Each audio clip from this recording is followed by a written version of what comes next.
amụnyere n'ụka ọbịa tolitere chee nọ ndị ọcha wetara Chineke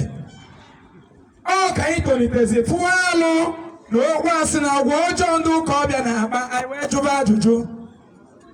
ọ bụrụ na tupu nwa onye ọcha bịa ebe a 400 years ago na ndị mbụ na ndị egede ndị iji ọbara ha dị ndụ ndị amụtara anya mara gị ya na-akpọ Chineke na-aba anya afa dịka Chukwu Ebuka anya na-asa afa dịka Ngozi Chukwu enwe obodo na-akpa Arọ Chukwu na ụmụ Chukwu ọ bụ eziokwu nwaanyị ọcha bịara gị Matthew 7:7 si gị yọọ na ị ga-eme gịnị na ị ga-ayọta chọọ na ị ga-eme gịnị na ị ga-achọta gị kụọ aka n'ọnụ ụzọ ga-eme gịnị ga-emeghe ihe a bụ power of mental slavery mgbe aka kụnyere gị the power of poverty mgbe aka ewepụrụ gị ike na ebube ndị nna nna gị ji gwa gị sị gị na aka aja aja na-ebute gịnị ọrụ mmanụ mmanụ